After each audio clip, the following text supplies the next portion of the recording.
E aí, galerinha, tudo tranquilo? Professor Nivaldo Júnior aqui na área e nós vamos começar com as funções inorgânicas. Então, sem perder muito tempo, let's bora! Então, primeiramente, função química é um conjunto de substâncias que vão possuir propriedades químicas semelhantes. As que nós vamos estudar, as principais, pelo menos as inorgânicas, serão os ácidos, as bases, os sais, os óxidos e os hidretos. Então, para a gente poder entender, gente, essa ideia sobre essas propriedades, nós vamos ter que saber diferenciar soluções que são chamadas de eletrolíticas com as soluções chamadas de não eletrolíticas. Trocando em miúdo, gente, solução eletrolítica será aquela que será formada principalmente por íons ou moléculas que sofreram algum tipo de ionização. Não se preocupe que eu vou explicar já o que significa ionização. Então, são soluções que, em suma, vão conduzir corrente elétrica.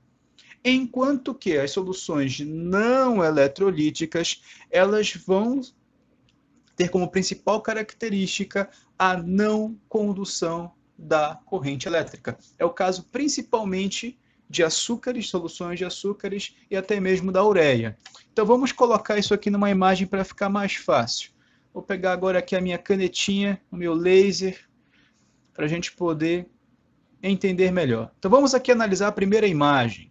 Aqui nós temos simplesmente água pura no meio. O que isso quer dizer? A água pura ela não vai possuir íons em solução de forma que eles consigam permitir a condução de corrente elétrica. A água pura, na água pura, não vai ter passagem de corrente. Se eu agora formar uma solução de água e açúcar, vamos lembrar lá, o açúcar ele é uma solução não eletrolítica, ele vai formar uma solução com a água não eletrolítica, ou seja, ela não vai formar íons em solução. Portanto, a lâmpada ela não será capaz de acender. Agora, se ao invés de açúcar eu acrescentar sal, o sal ele é formado por íons. Esses íons, na presença de água, eles vão se separar em positivos e negativos, favorecendo então a passagem da corrente elétrica. Então o circuito elétrico é fechado e a lâmpada vai acender, evidenciando essa passagem de corrente elétrica. Por que eu expliquei isso? Porque, claro, nosso foco são as funções inorgânicas. Portanto, se eu agora analiso essa classe de compostos, será se você já consegue desconfiar de qual será o primeiro grupo e a primeira função que nós vamos analisar? O que será que essas imagens têm em comum? Bem, acredito que você já deve ter desconfiado.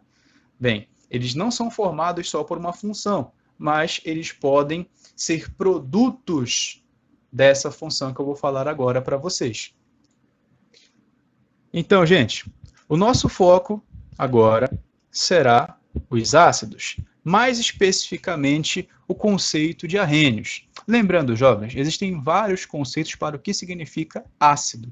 No entanto, a nossa aula será focada apenas nesse conceito. Então vamos lá. Segundo Arrhenius, ácidos são todas as substâncias que, em solução aquosa, é importante destacar, ou seja, dissolvidas em água, vão sofrer ionização. O que é isso, Nivaldo? A ionização significa dizer a formação de íons quando uma molécula interage com a água. Os ácidos são formados por moléculas. Então, a partir do momento que a água começa a interagir com o ácido, você vai perceber que esse hidrogênio do ácido ele vai migrar para a água, formando então o íon ou cátion H+, ou H3O+, o íon que nós vamos chamar de hidrônio. Dessa forma, você pode concluir que uma solução ácida ela vai formar íons, ela vai se ionizar. Consequentemente, uma solução eletrolítica, uma solução que será condutora de eletricidade. Então, nós temos aqui duas imagens extremamente semelhantes, só para demonstrar essa capacidade que uma solução ácida tem de conduzir a corrente elétrica. Muito bem.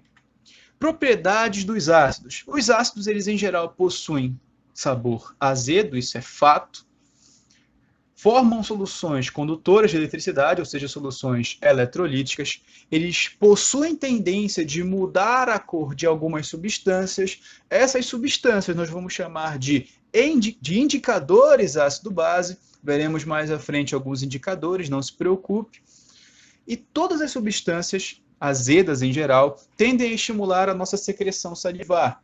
Ou seja, quando você passa perto de uma solução aquosa e se houver, por exemplo, vapores dessa solução, a tendência é de estimular a secreção salivar.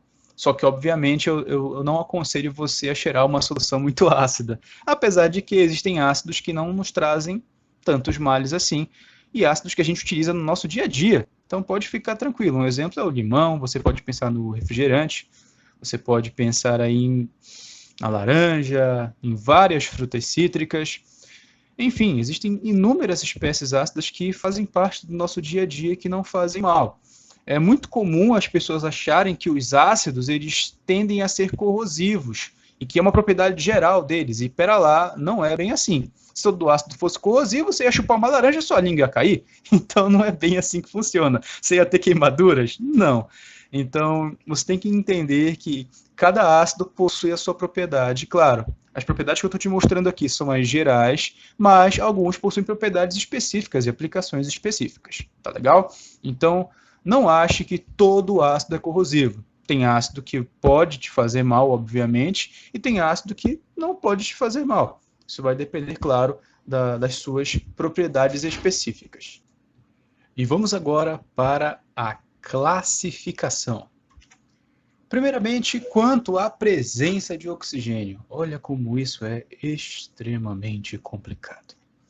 Então, nós temos aí os hidrácidos, que são ácidos que não possuem oxigênio. Você está vendo? Eles não possuem. Ora, ora, ora. Enquanto que os oxiácidos apresentam oxigênio. Eu sei, jovem, muito difícil. Hidrácido não possui oxigênio, oxiácido possui oxigênio. Se você não entendeu, volte o vídeo. Diminua a velocidade e você vai entender. Continuando, gente. Quanto ao número de hidrogênios ionizáveis. Então, essa também é super complicada. Monoácidos, eles vão fornecer apenas um íon hidrônio por molécula. Os diácidos, 2 íons hidrônios por molécula ionizada. Os triácidos, 3 íons hidrônio por molécula ionizada.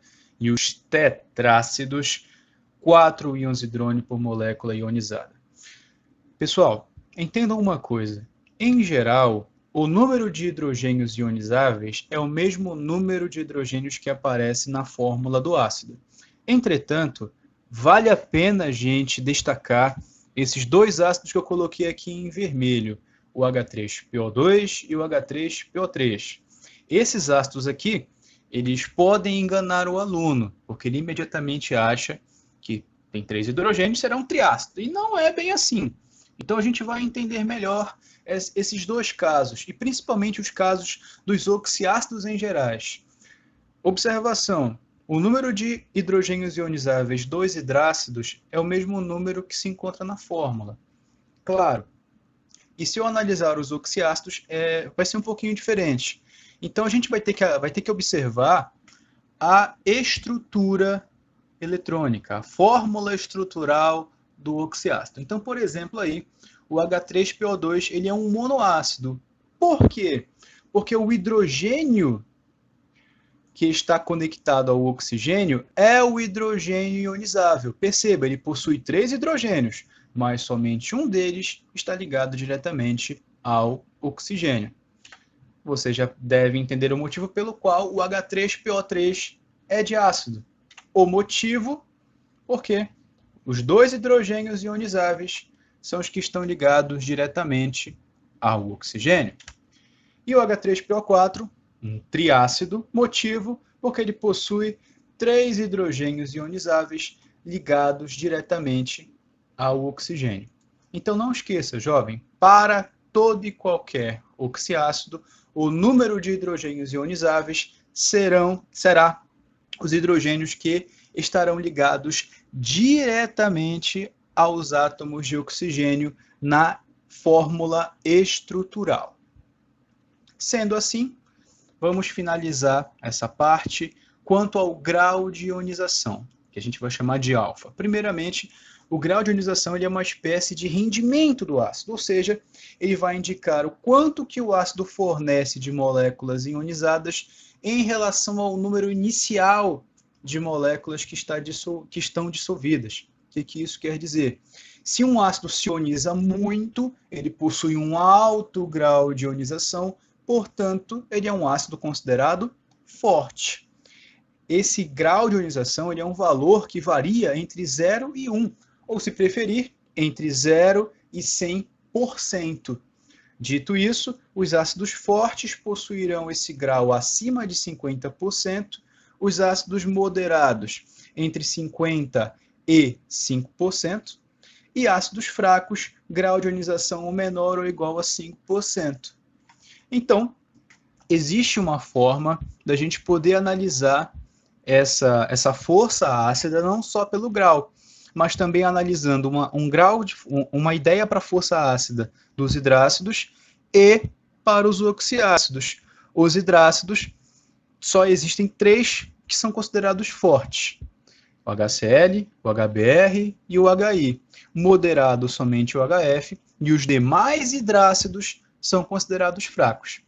Para os oxiácidos, a gente vai levar em consideração a regra de Pauling, onde você vai levar em consideração a fórmula geral desse oxiácido que você está verificando aqui, ó, HX, E e OY.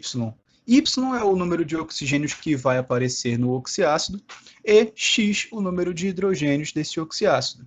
Basta você fazer a diferença entre o número de oxigênios com o número de hidrogênios. Se essa diferença ela for maior ou igual a 2, a classificação vai indicar um oxiácido forte. Se a diferença der 1, o oxiácido é moderado, e se a diferença der 0, o oxiácido é fraco. Vale salientar aqui uma observação, jovem. O H2CO3, um oxiácido, ele é um ácido fraco. Veja bem, se a gente fizer a diferença 3 menos 2, que é a diferença entre oxigênios e hidrogênios na estrutura, vai dar 1. Então, se você segue a regra de Pauling, ele daria moderado. Mas o ácido carbônico é um ácido fraco. Por quê? Porque ele possui um baixo grau de ionização e é um ácido instável. A gente vai ver isso mais à frente. Mas para a gente deixar isso mais claro, jovens, vamos trabalhar aqui alguns exemplos dessa regra funcionando.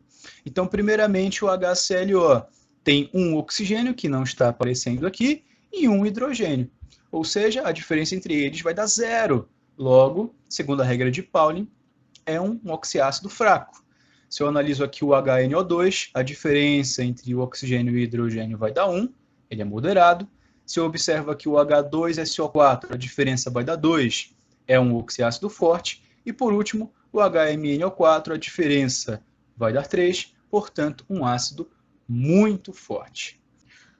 Quanto ao número de elementos na molécula, então nós temos aí os ácidos binários, olha só, 2 elementos. Pelo amor de Jeová, jovem, não confunda elemento com átomo. Elementos, por exemplo, HCl, temos o elemento hidrogênio e o elemento cloro. Se eu observo aqui o H2S, por exemplo, temos o elemento hidrogênio e o elemento enxofre. Se eu pergunto para você o número de átomos, já é diferente. No HCl existem 2 elementos e 2 átomos. Agora, se eu observo o H2S, existem 2 elementos, hidrogênio e enxofre, e 3 átomos, 2 de hidrogênio e 1 de enxofre. Então, não esqueça, jovem, da diferença entre elemento e átomo. Continuando, ácidos ternários, Havá, 3 elementos, meu consagrado. Ácidos quaternários, Havá, 4 elementos. E por último, jovens, nesse momento de classificação, quanto à presença do carbono. Então, a gente vai vai classificar os ácidos como sendo inorgânicos ou minerais, eles não possuem carbono na sua estrutura, e os ácidos orgânicos, que eles vão possuir o carbono, e o grupo carboxila. Esse grupo, jovens, é um grupo que a gente vai estudar na química orgânica, nos ácidos carboxílicos. Teremos uma aula só para falar sobre eles. Fica tranquilo e me acompanhe. Só que você já deve ter percebido aí que o H2CO3 foi citado na aula e ele é considerado um ácido inorgânico, tá legal? A química, ela padronizou o ácido carbônico como um ácido mineral. Então, por mais que ele tenha carbono, ele é estudado na química inorgânica, assim como o HCN, o HCNO e o HCNS. Sobre esses nomes, não se preocupe, que na próxima aula nós vamos focar na nomenclatura e nas aplicações dos ácidos. Fique tranquilo, continue me acompanhando. Desejo a você tudo de bom, tudo de melhor, bons estudos. E detalhe, eu vou deixar uma lista de exercícios na descrição para a gente aplicar todos os conhecimentos que a gente tratou na aula de hoje. Agradeço a atenção de todos, valeu e falou!